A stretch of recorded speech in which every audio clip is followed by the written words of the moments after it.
আপনি হিচককের ওই ফিল্মটা দেখেছেন, যেখানে একজন মানুষ তার হাতের মুঠোতে একটা গুরুত্বপূর্ণ সূত্র নিয়ে মারা যাচ্ছেন?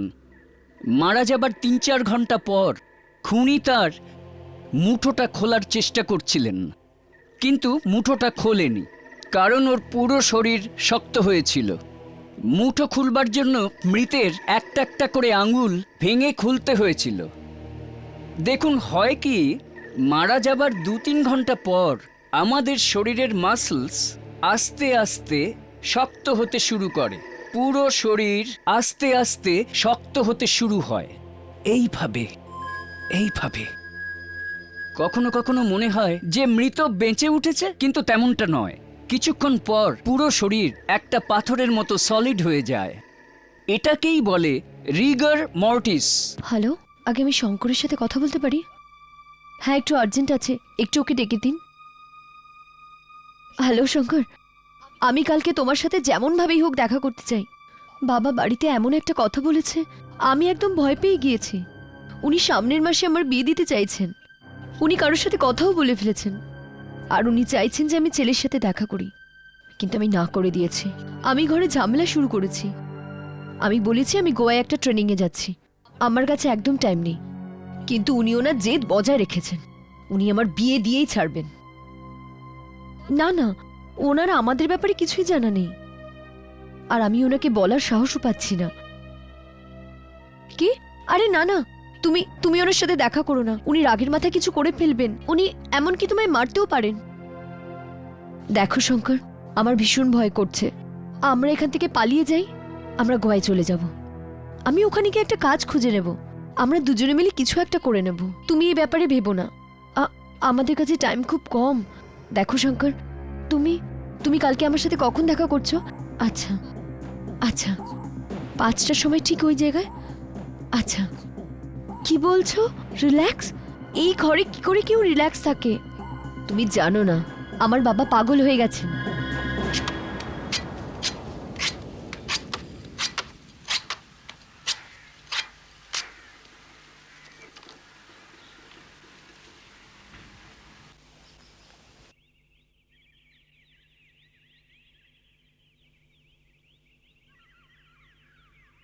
अलका, কিছুদিন আগে আমি নিউজ পেপারে পড়লাম যে পুনাতে একটা নারকেলওয়ালা হঠাৎ পাগল হয়ে গেছে আর ও লোকেদের উপর হামলা করছে নিজের ওই লম্বা ছুরি দিয়ে, যেটা দিয়ে নারকেল কাটত। আর যতদূর মনে পড়ছে 2জন লোককে মেরে দিয়েছে আর 8 ডজন লোককে ও ঘায়েল করেছে।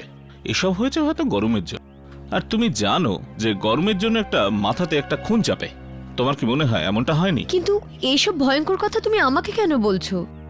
যবে থেকে তুমি খুনি আর পুলিশের ব্যাপারে গল্প লেখা শুরু করেছো, তখন থেকে তোমার মাথায় অপরাধ ছাড়া আর কিছুই আসছে না। আর আমি যে নিজের ভবিষ্যতের ব্যাপারে ভাবতে ভাবতে পাগল হয়ে যাচ্ছি। আলকা, আসলে তোমার মনটা ঘোরাতে চাইছিলাম। সরি यार, আমি এই বিয়ে টেনশনের কথাটা বলতে চাইছি না। কিন্তু আমরা পালাতে কেন পারবো না? আরে আমরা আর্য সমাজে গিয়ে বিয়ে করে নেব। আমি সাবালিকা, আর একবার যদি বিয়ে হয়ে যায় না, তো আমার বাবাও কিছু করতে পারবে না। আমরা এই কথা নিয়ে কতবার ঝগড়া করেছি, কতবার ডিসকাশন করেছি।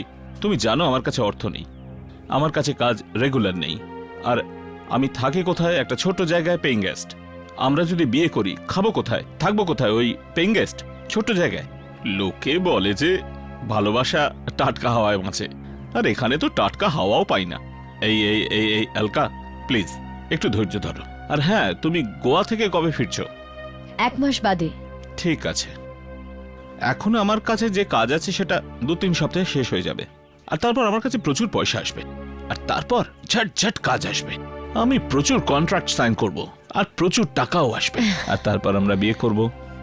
আলকা, কিছুদিনের জন্য তোমার বাবাকে এড়িয়ে যাও। নিজের বাবাকে এড়িয়ে যাব? কিন্তু আমার তো ওনার সাথে কথা বলতেই ভয় লাগে। তুমি তুমি তো জানো উনি উনি অর্ধেক পাগল। কিন্তু আমি চেষ্টা করব। হ্যাঁ, তুমি এটা কেন করছো না? যতদিন আমি গোয়ায় আছি, তুমি চলে আসো না কিছুদিনের জন্য। খুব মজা হবে, আমরা সমুদ্রে ডান্স করব। আচ্ছা, আর তোমারও একটু চেঞ্জেস হয়ে যাবে। চেঞ্জেস? আমার চেঞ্জ চাই না, আমার টাকা চাই, আমার কাজ চাই। আর চেঞ্জ হচ্ছে না। আমার বন্ধু সতীশ 6 মাসের জন্য দুবাই চলে যাচ্ছে, আর আমি ওর বাংলোতে থাকবো। কুসুমনগর। কুসুমনগরে? হ্যাঁ। শুনশান জায়গায়, শহর থেকে এত দূরে? তো কি হয়েছে? যেখানে কেউ থাকেই না, তুমি একা ভয়েই মারা যাবে। কোথায় ছিলি ভাই? আমার মনে হলো তুই আসবি না, তোর বোধহয় সিদ্ধান্ত বদল হয়েছে।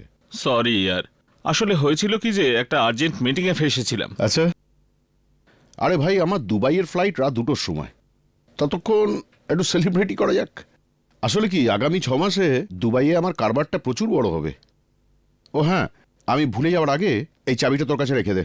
থ্যাংক ইউ ইয়ার। ওখানকার কিচেনে আমি সমস্ত জিনিস ভরে রেখে দিয়েছি, ফ্রিজটাও স্টক করে রেখে দিয়েছি, বিয়ার টিয়ার সব আছে ওখানে। আমার চাকর সপ্তাহে 2বার তোর কাছে আসবে, আর ডিম সবজি যা কিছু লাগবে সব দিয়ে যাবে তোকে। আরে তোকে কি করে ধন্যবাদ বলবো ইয়ার, থ্যাঙ্কস আ লট ইয়ার। ধন্যবাদ তো আমার তোকে দেওয়া উচিত, তুই ওখানে থাকলে কমসে কম আমার বাংলোটা তো পরিষ্কার থাকবে। তোর কাছে যদি একটা মোটরসাইকেল থাকতো বেশ ভালো হতো। আসলে কি ওই জায়গাটা একটু দূরে, আর কখনো কখনো তো রাত্রিরে নির্জনতায় গা ছমছম করে। আর হ্যাঁ, ডু মি আ ফেভার, আসলে কি আমি এটাকে লকারে রাখতেই ভুলে গেছি। এটা আমি সঙ্গে করে তো নিয়ে যেতে পারবো না, তুই এটা রেখে দে। এটা কি পিস্তল? আসল নাকি রে? অফকোর্স আসল, একটু সাবধানে, লোডেড কিন্তু। হ্যাঁ? আরে আমি তো জানতামই না যে তোর কাছে বন্দুক আছে। যখন আমি কুসুমনগরে যাই তখন এটা সাথে রাখি, এটা থাকলে নিজেকে অনেকটা নিরাপদ মনে হয়। বহুত ভারী রে। জানিস আমি জীবনে এই প্রথমবার বন্দুককে হাতে ধরছি। না রে ইয়ার, এটা তুই নিয়ে যা, আমি রাখবো না। আজব কথা বলিস তুই, এটা আমি আমার সঙ্গে দুবাই নিয়ে যেতে পারবো না। তুই কালকে যখন কুসুমনগরে যাবি এটা সঙ্গে নিয়ে যাবি।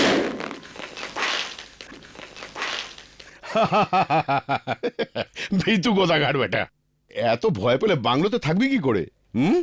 নে, ঘরে শ্যাম্পেন গ্লাস নেই, চল এটাতেই খাই।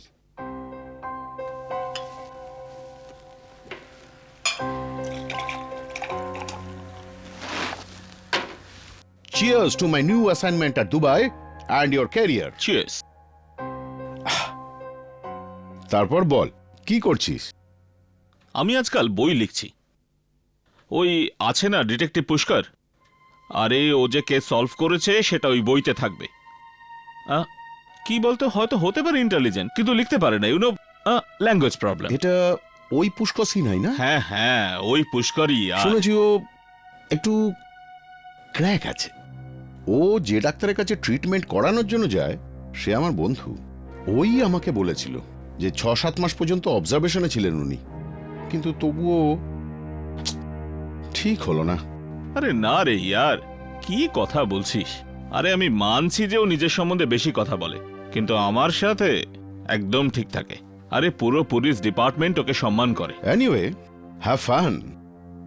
আমি এখন যাব, তুই আজকে রাতে এখানেই থেকে যা, কাল সকালে চলে যাস। আর হ্যাঁ, বন্দুক সাবধানে। Hello, Pushkar Sinha speaking. হ্যাঁ হ্যাঁ, শঙ্কর কেমন আছো ভাই?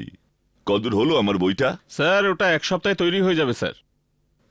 স্যার ওই আমি আপনার সমস্ত কেসগুলো থেকে ভালো ভালো কেসগুলো বার করে নিয়েছি স্যার, সেগুলোই ছাপবো।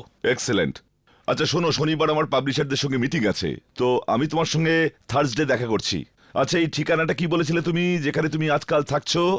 হাইওয়ে পেট্রোল পাম্প থেকে লেফট টার্ন, আর তারপর কাঁচা রাস্তা থেকে রাইট টার্ন, তাই আর তো? তারপর ওই কাঁচা রাস্তা থেকে আধ ঘন্টা আসতে হবে। কাঁচা রাস্তা দিয়ে আধা ঘন্টা আরো যেতে হবে? ভাই আজব ধরনের বোকা তোমার এই বন্ধু, যে এই শুনশান জায়গায় নিজের বাড়ি বানিয়েছে। আমার আপনাকে একটা কথা জিজ্ঞাসা ছিল স্যার। আমার ওই বন্ধু আছে না সতীশ, যার বাংলোতে আমি রয়েছি স্যার, ও যাবার সময় ওর বন্দুকটা আমায় দিয়ে গেছে। কি তোমার কাছে বন্দুক আছে? কিরকম বন্দুক? এটা তো আমার জানা নেই ঠিক কি ধরনের বন্দুক, কিন্তু জিনিসটা স্যার ভর্তি। ভর্তি করা? ইউ মিন লোডেড গান? তোমার বন্ধু তো তার থেকেও বেশি বোকা যতটা আমি ভেবেছিলাম, যে তোমাকে একটা ভর্তি হওয়ার লোডেড গান দিয়ে চলে গেছে। আচ্ছা শোনো শঙ্কর, তুমি ওই গানটায় হাত লাগাবে না, যেখানে ওটা আছে সেখানে ওটা থাকবে, বুঝতে পেরেছো? আমি এসে ওটা দেখে নেব, ঠিক আছে? আমি ভয় পেয়ে ওই টেবিলটা আছে না স্যার, যেটার উপর আমি লিখি, তার ডান ড্রয়ারে আমি লুকিয়ে রেখে দিয়েছি। রাইট হ্যান্ড সাইডের ড্রয়ারে? ঠিক আছে, ওটা ওখানেই রেখে দাও। ওকে ভাই। দেখো ভাই, আমি একটা ডিটেকটিভ সিরিয়াল বানাতে চাইছি, যা এখন সব জায়গায় চলছে। যেখানে যাও সবাই এক কথাই বলছে, একটা ভালো দেখে ডিটেকটিভ সিরিয়াল নিয়ে আসো। কিন্তু অন্যান্য সকলে যা করছে না, সঙ্গে সঙ্গে টেপ দেখে দেখে পুরনো সব গল্প নিয়ে ডিটেকটিভ সিরিয়াল বানানো, আমি এটা একদম করতে চাই না। প্রীতম, আমাদের কাছে যে সুপার ডিরেক্টর রয়েছে, তাহলে আমাদের এটা করবার কি দরকার আছে? কিন্তু দেখো, আমাদের সিরিয়ালের বাজেট খুব বড় হবে, ওতে আমি খুব বড় বড় স্টারদের নেব, আর সিরিয়ালের টাইটেল হবে পুষ্কর সিনহার জীবন এবং অপরাধ। আমি এই সিরিয়ালের 52 এপিসোড বানাতে চাইছি। হতে পারে 104 এপিসোড হবে, কিন্তু 52 এপিসোড তো আমার কমসে কম দরকার। 52 এপিসোড কম করে চাই। Yes. I am very happy Kumar সাহেব। মনে হচ্ছে আজ আমার লাকি ডে। আপনি একজন হিট প্রডিউসার, আমি একজন হিট ডিটেকটিভ, আর দুজনে মিলে বানাবো একটা হিট সিরিয়াল। আমার খুব আনন্দ হচ্ছে যে আপনি এই রকম ভাবছেন। আমি আপনার সমস্ত কেসের ব্রিফ বারবার পড়েছি, আর আমার এটা বলতে কোনো লজ্জা নেই। আপনার মতন একজন বড় মানুষের সঙ্গে আলাপ হয়ে আমি আনন্দে দিশেহারা হয়ে যাচ্ছি। You know, you are most famous than Hercule Poirot and Sherlock Holmes. রাখুন আপনার শার্লক হোমস। কেন এদের সঙ্গে আমার কম্পেয়ার করছেন? এরা সব নকল লোক, বইপত্রে পাওয়া যায়। আর পুষ্কর সিনহা একজন সত্যি জলজান্ত সত্যি যে আপনার সামনে দাঁড়িয়ে আছে। আরে মানছি ভাই, আমি শুনেছি যে আপনি আপনার একটা অটোবায়োগ্রাফি লিখছেন। আপনি এটা করুন, আপনার বইটা আমাকে এনে দিন, আর আমি ওখান থেকে কেস বার করে সিরিয়ালের এপিসোড বানিয়ে নেব। না, ওই বইটা এখনো লেখার প্রসেসের মধ্যে আছে। আমার একজন অ্যাসিস্ট্যান্ট আছে যে আমাকে এই কাজটাতে সাহায্য করছে, কিন্তু এখনো কিছুদিনের জন্য বাইরে আছে। আর ও যখনই বাইরে থেকে ফিরবে তখনই আমি ওই গল্পটা আপনাকে দিয়ে দিতে পারবো। বাই দ্য ওয়ে, আপনার এই গল্পটা কবে চাই? আপনি এখন দিতে পারবেন, আমি ডিলে করতে চাই না। আপনি এটা করুন, বইকে মারুন গুলি।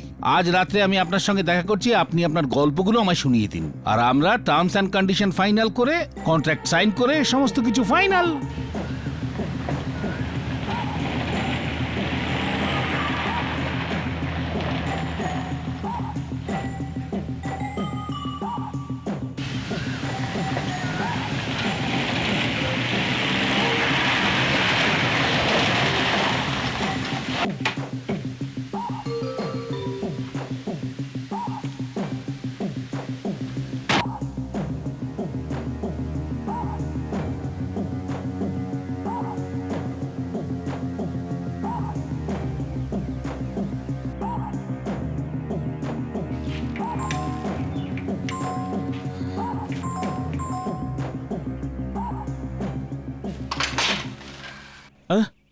আরে পুষ্কর স্যার, আপনি এখানে?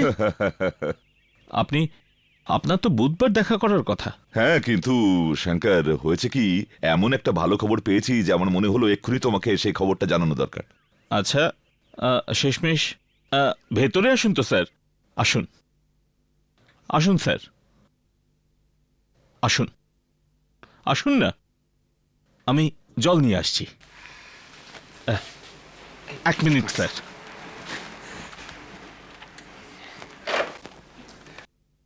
আরে জল টল ছাড়ো শঙ্কর, একটু বিয়ার টিয়ার অ্যারেঞ্জ করো, লেট সেলিব্রেট। ওহ, এত গরম এই মুম্বাই শহরে। স্যার স্যার, আমি তো ভালো খবরটা শোনার জন্য একেবারে মরে যাচ্ছি।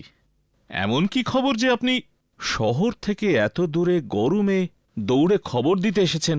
ভাই, হলো কি জানো, ওই সকালে তোমার সঙ্গে আমার ফোনে কথা হলো না, তো তারপরে ওই প্রডিউসার আছে না, কি যেন নাম ওর, আর ওই বিখ্যাত প্রডিউসার এস কুমার, ওর ফোন এলো আমার কাছে। বলল, স্যার আমি একটা ডিটেকটিভ সিরিয়াল বানাতে চাইছি 52 এপিসোডের, আর ওর মধ্যে ওই সমস্ত কেসগুলো আমরা শুট করতে চাই যা আপনি সলভ করেছেন। তুমি তো জানো যে আমি কি কি কেস সলভ করেছি। তো আমি বললাম ঠিক আছে, আমি আমার কেসগুলো নিয়ে একটা বই লিখছি, আর একটা নবীন যুবক রাইটার আছে শঙ্কর জেটলি, যে আমাকে এই বইটা লিখতে সাহায্য করছে।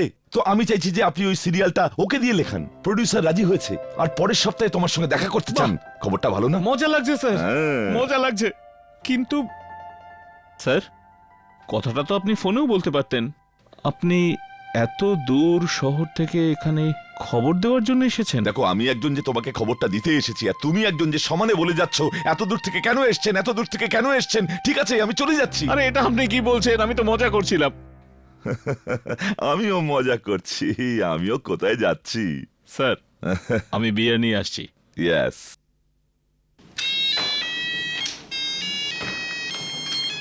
আচ্ছা দেখো, ব্যাপারটা হলো আজ সন্ধেবেলায় ওই প্রডিউসার আমার সঙ্গে দেখা করতে আসছেন, আর আমি চাইছি আজ পর্যন্ত আপনার যা যা লিখেছি তার একটা কপি ওনাকে দেওয়া হোক। হ্যাঁ, আর আরেকটা কথা, তোমার টাকা পয়সার কথাটাও আমাকে বলতে হবে। আমি জানি you are a poor salesman, খুবই আনাড়ি তুমি। আমি তোমাকে একটা এপিসোডে 25,000 পাইয়ে দেবো। 25,000? ইয়েস। ফ্যান্টাস্টিক। কিন্তু প্রডিউসার কি এত টাকা দেবে? আরে দেবে কি, ওর বাপ দেবে। আরে ওইসব তুমি আমার উপর ছাড়ো। চিয়ার্স ফর এ বুকের উপর একটা সুপারহিট সিরিয়াল। চিয়ার্স। আরে এর থেকে ইন্টারেস্টিং ডিটেকটিভ স্টোরি উনি আর কোথা থেকে পাবেন? 30 বছরে আমি কত রকম বিচিত্র কেস সামলেছি। থিতিয়ে যাওয়া মার্ডার কেস আমি এইভাবে তুড়ি মেরে সলভ করেছি, আর এসব প্রথমবার পাবলিকের সামনে আসবে। ব্যাস শঙ্কর, একবার এই সিরিয়ালটাকে এয়ারে আসতে দাও, তারপর দেখবে শার্লক হোমস পর্যন্ত আমার পায়ে এসে পড়বে। হ্যাঁ, বাই দ্য ওয়ে, কটা কেস আছে আমাদের কাছে? 25? এটাই আন্দাজ করেছিলাম আমি, 25। আর ওনার চাই 26। 26টা গল্প নিয়ে 52 এপিসোড করবেন উনি। এমনটাই হয়ে থাকে, একটা গল্প 2 এপিসোড। স্যার, আপনার 70টা কেস এখানে আছে। আমি তো 25টা এই জন্য বলেছি যে ওগুলো হলো বেস্ট কেসেস। স্যার, আমি বাকিগুলো থেকে আর একটা খুঁজে বার করছি। 1 মিনিট স্যার, আমি দেখছি ওটা। এই নোটস। হ্যাঁ স্যার। স্যার, বরং এটা আমি জলদি পড়ে দেখে নিচ্ছি। হ্যাঁ দেখো, আর একটা জিনিস মনে রাখবে, সব থেকে ভালো গল্প সবার আগে রাখবে। Beginning is very important, well began is half ডান। ব্যাস একবার সিরিয়ালটা চলতে শুরু করলেই তখন যে কোনো গল্পই চলবে। আমি জোকারদের একবার দেখিয়ে দিতে চাই যে ভালো ডিটেকটিভ সিরিয়াল কিভাবে বানাতে হয়।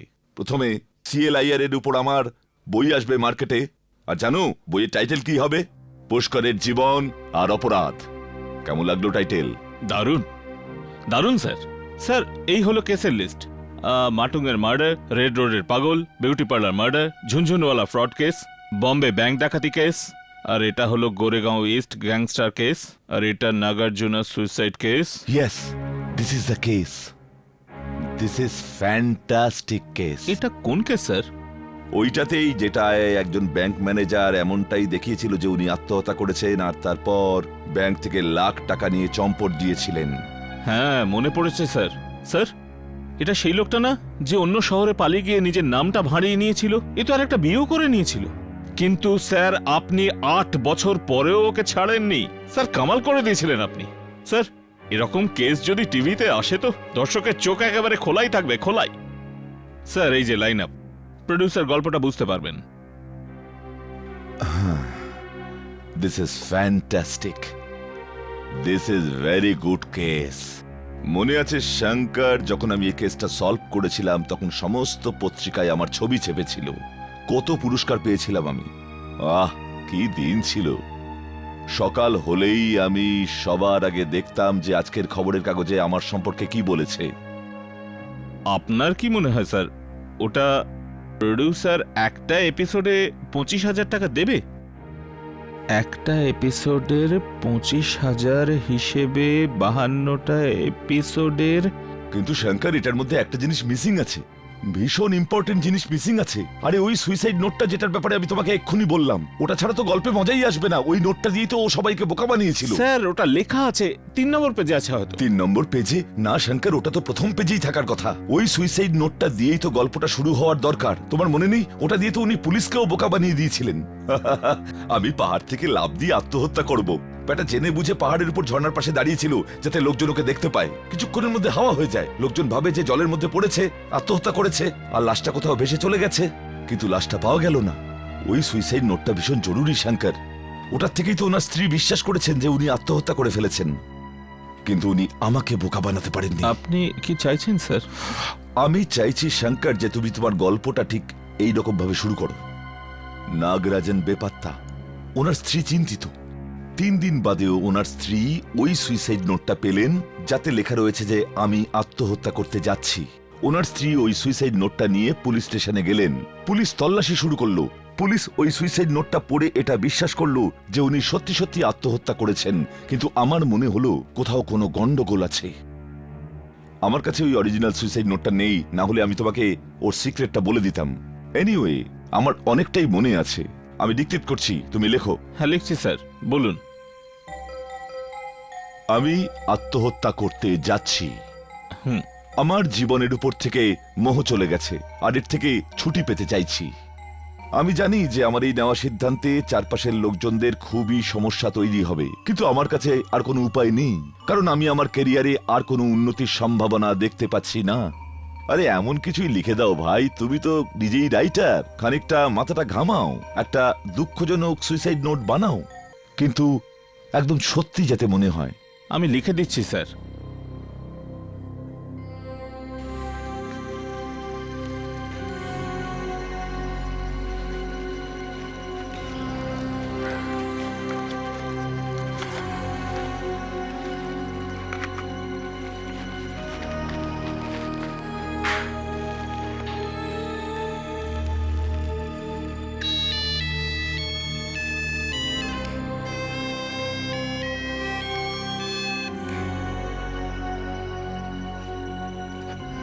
স্যার এই হয়ে গেছে।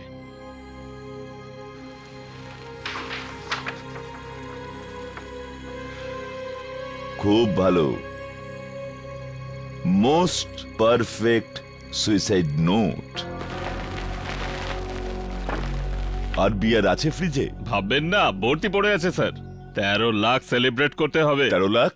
হ্যাঁ স্যার, 25,000-এর হিসেবে 52 এপিসোডে 13 লাখ হয়। স্যার আমি নালাসোপাড়াতে একটা ফ্ল্যাট কিনতে পারবো। স্যার পেইং গেস্ট থাকতে থাকতে বিরক্ত হয়ে উঠেছি, অধৈর্য লাগছে পিজিতে। কেন ভাই, পিজিতে আবার কি সমস্যা হচ্ছে? তোমার তো নিজেকে সৌভাগ্যবান ভাবা উচিত যে তোমাকে তোমার দুবাইয়ের বন্ধু এত বড় একটা বাড়িতে থাকতে দিয়েছে। কিন্তু একটা কথা ভীষণই সত্যি যে তোমাকে এত বড় বাড়িতে একা একা থাকতে হয়। হ্যাঁ স্যার, সেটা তো আছে। ও কিন্তু স্যার এখানে আমি আরামে লিখতে পারি। স্যার আমি বিয়ে নিয়ে আসছি।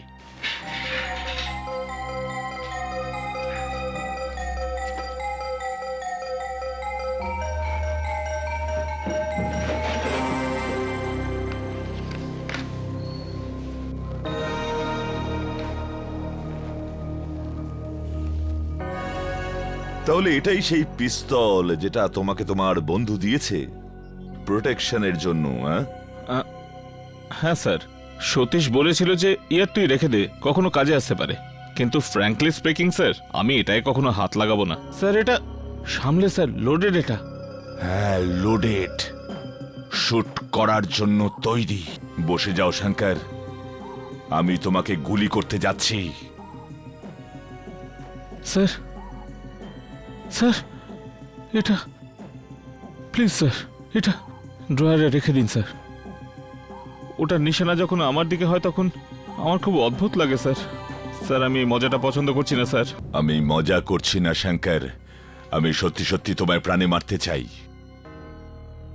অনেকদিন ধরেই আমি ভাবছিলাম যে আমি কি করব, কিভাবে করব, কিন্তু আজ সকালে যখন ফোনে তুমি বললে যে তোমার বন্ধু তোমাকে একটা পিস্তল দিয়েছে নিজেকে সামলানোর জন্য, তখনই আমার মাথায় একটা প্ল্যান খেলে গেল। কিন্তু আপনি আমায় মারতে কেন চাইছেন? জিজ্ঞেস করছো কেন? আমি ওই প্রেম পত্রটা পেয়েছি যেটা তুই আমার মেয়েকে লিখেছিস।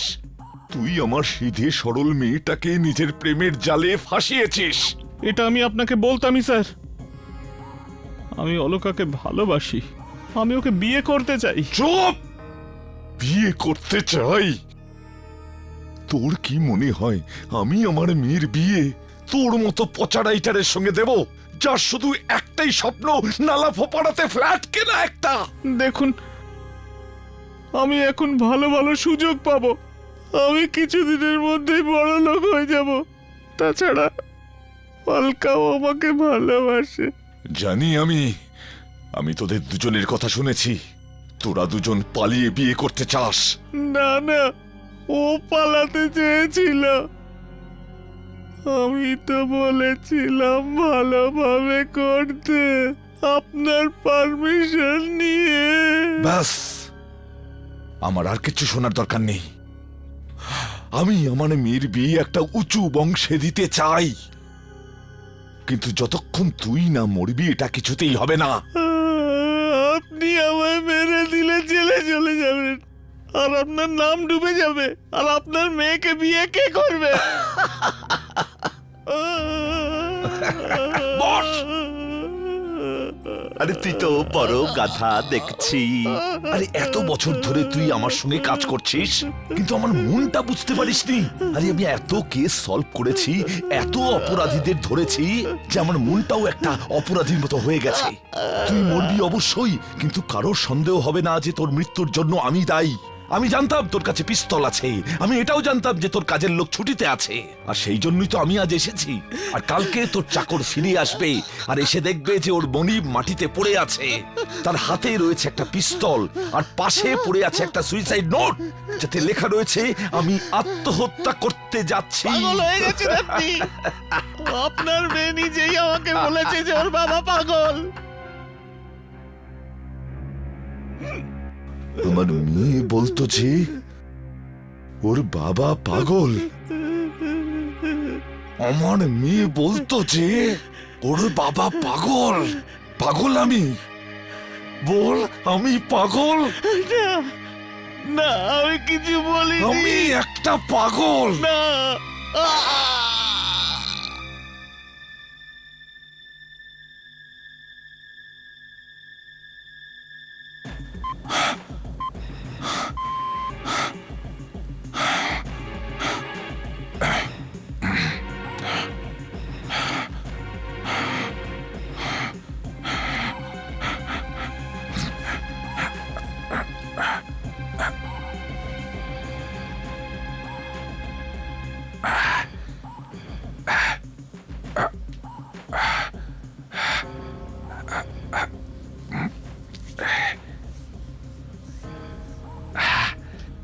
একটা লোক নিজেই নিজেকে গুলি করেছে।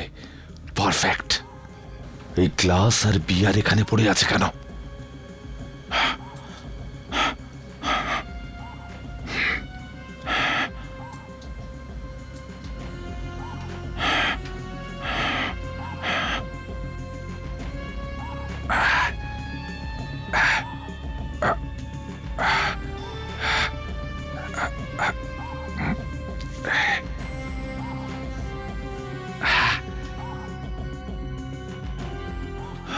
Perfect murder case.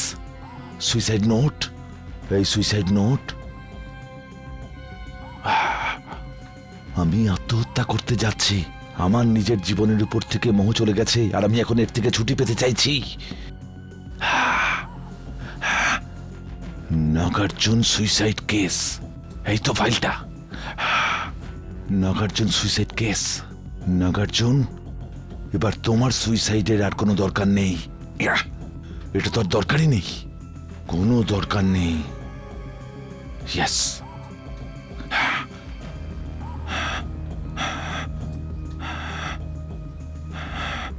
Perfect suicide case. Mister Nagarjun, তুমি তো সুইসাইড করোনি, কিন্তু তোমার জন্য একটা লোক সত্যি সত্যি সুইসাইড করেছে।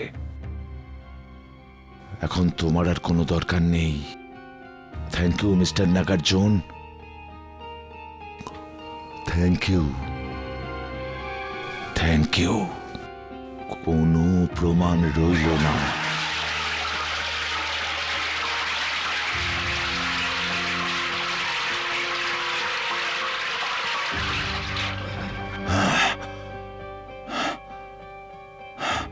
নিজেই নিজেকে গুলি করে দিয়েছে। Good, very good. আমার মেয়েকে বিয়ে করবে।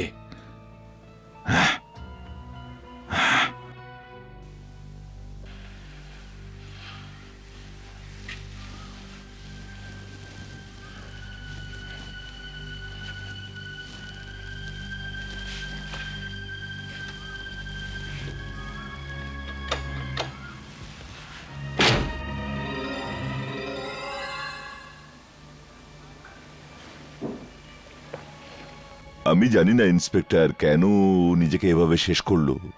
আমি তো এটাও জানতাম না যে ওর কাছে গান আছে। সত্যি কেন করলো এমনটা? এতটা বিবেচক, বুদ্ধিমান। ও আমার বইটার জন্য এত কাজ করেছিল, এত কাজ করেছিল যে আমার মেয়েও ওকে কতটা চাইতো। এসব জানলে ও কি কষ্টটাই না পাবে।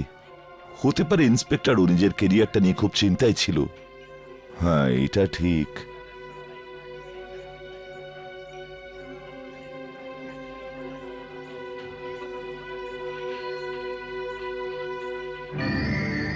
আরে আমার লাইটার,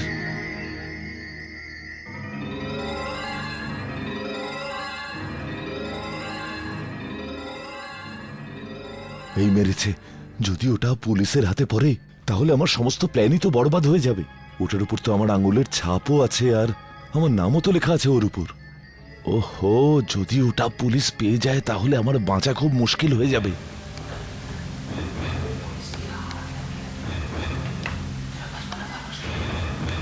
ও গড, এত তাড়াতাড়ি পুলিশ আমার কাছে চলেও এলো।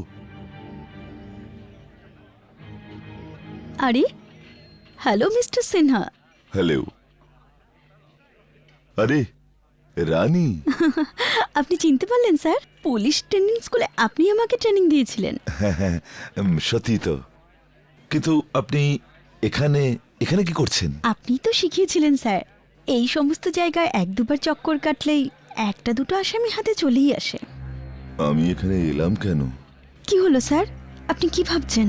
না, কিছু না। ইনাকে দেখুন স্যার, ইনি আমার কলিগ মহেন্দার। একেও তো আপনি পড়িয়েছিলেন, মনে আছে? স্যার আমি আপনার চেলা। হ্যাঁ হ্যাঁ, মনে পড়েছে মনে পড়েছে। তুমিও খুব সাহসী ছিলে। কোথায় আছো এখন? আপাতত এনার অ্যাসিস্ট্যান্ট। কিন্তু স্যার আপনি কিন্তু এই সুন্দর চেহারার পেছনে যাবেন না। এই সুন্দর চেহারার পেছনে কঠিন মানুষ লুকিয়ে আছে। জানি না কেন স্যার, আসামিদের দেখেই আমার মাথা খারাপ হয়ে যায়। দু একটা আসামি যদি আমার হাতে এসে যায় তাহলে ওর এক দুটো হাত আমি ভেঙে রেখে দেব। যাক, ওসব কথা ছাড়ুন, আপনি এখানে কি করছেন? এই কাছাকাছি একজন বন্ধু থাকে, তার সঙ্গে দেখা করতে যাচ্ছি। কোথায় থাকেন? এখানেই, কোথায়? হিল ভিউ বাংলো, ক্রস রোডে। ও কিছু নেবেন আপনারা? আজ্ঞে না স্যার, আমি ডিউটিতে আছি। এই কাছেই কুসুমনগর পুলিশ স্টেশনে আমার পোস্টিং হয়েছে। আপনি আসুন না, আমরা খুশি হব। অবশ্যই। আমার এখনো আপনার সব শিক্ষা মনে আছে।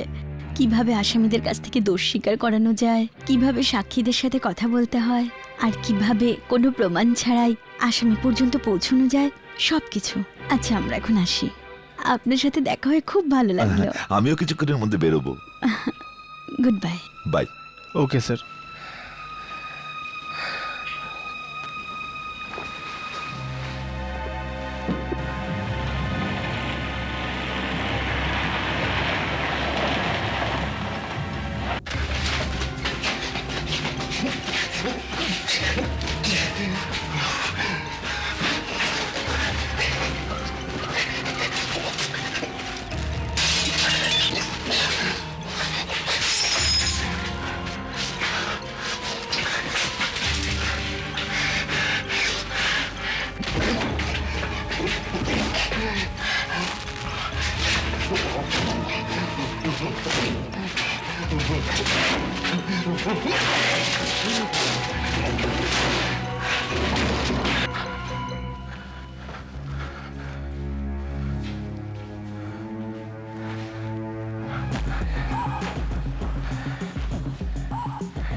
বেঁচে গেলে মিস্টার সিনহা, খুব খুব বেঁচে গেলে। যদি এই লাইটার কথাটা তোমার মনে না পড়তো তাহলে নামটা তো পাওয়াই যেত এখান থেকে। এখন শুধু নিজের গল্পটা পাল্টে ফেলো। তুমি পুলিশকে বলে ফেলেছো যে তুমি এখানে আসতে চলেছ। দরজা তুমি ভেঙে ফেলেছ। এই অনুযায়ী পুরো গল্পটাকে পাল্টাতে হবে।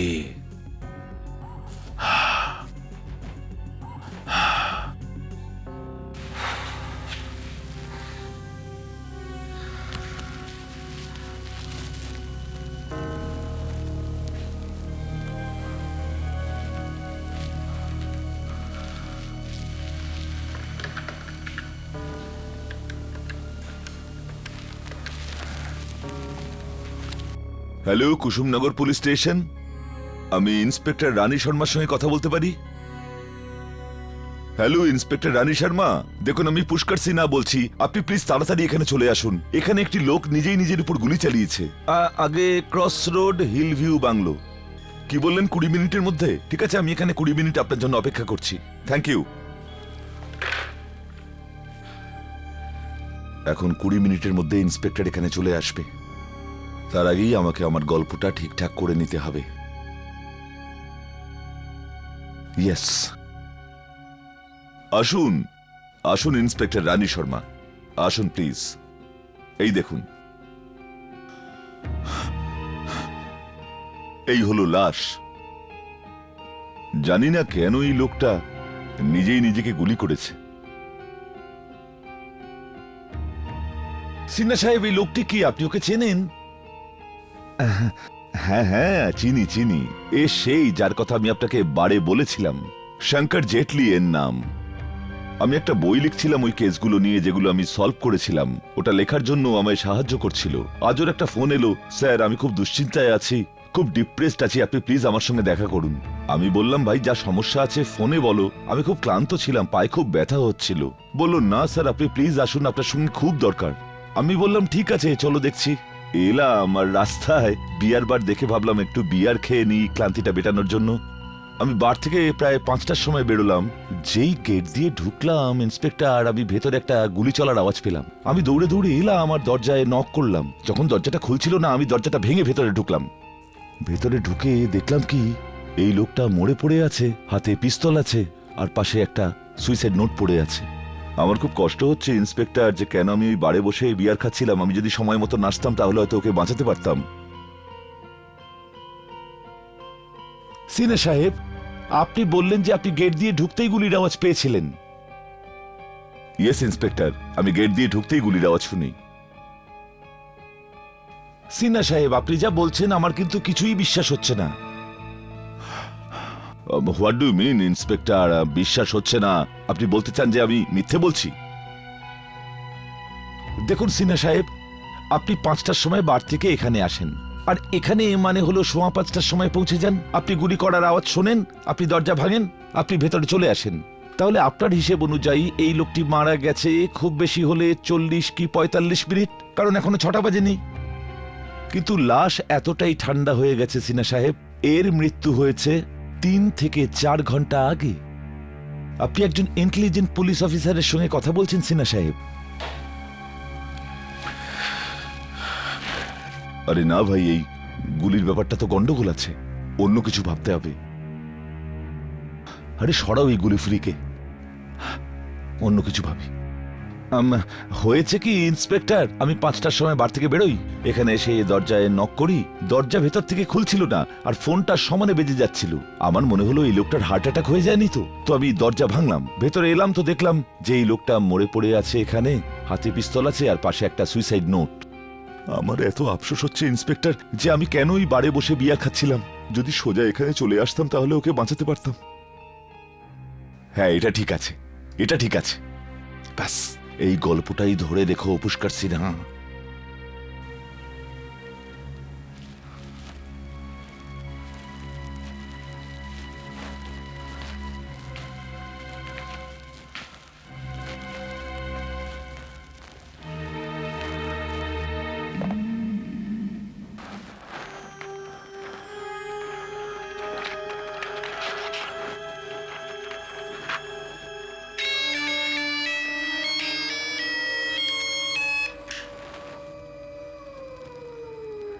পুলিশ আসছে সিনহা সাহেব, তোমার আসল টেস্ট এবার শুরু হবে। যতই কম মিথ্যে বলবে ততই কম ধরা পড়বে। খালি একটা গল্পেই দাঁড়িয়ে থাকো আর মাথাটা একটু ঠান্ডা রাখো, সব ঠিক হয়ে যাবে।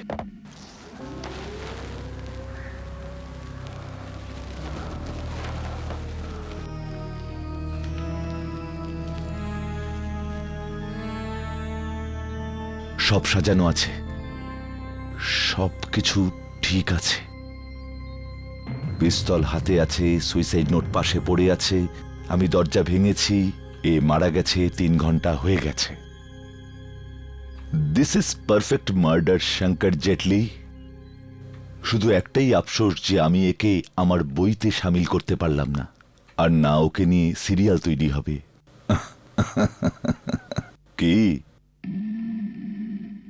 কি বলছো? বলো, কিছু তো বলো। আমায় পাগল বলছিলে না তুমি?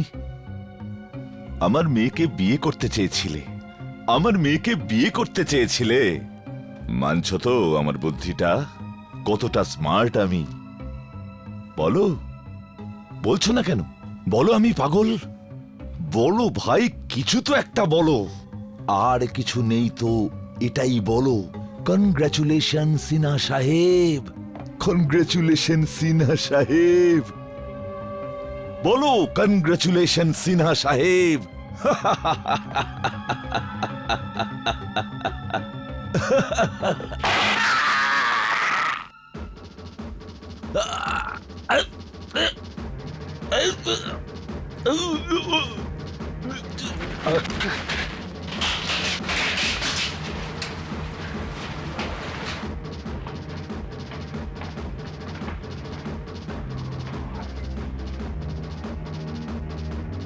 সিনহা স্যার?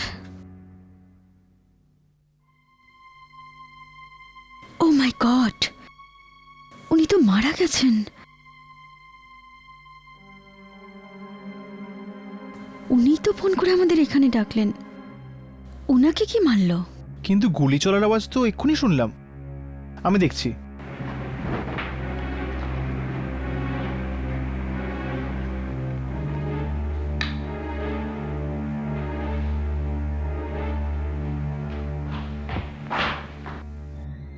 ওখানে তো কেউ নেই।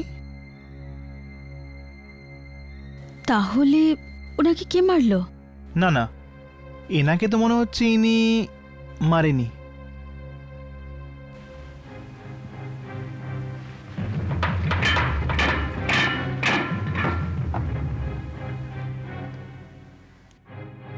এর মৃত্যু তো 2-3 ঘন্টা হয়েছে।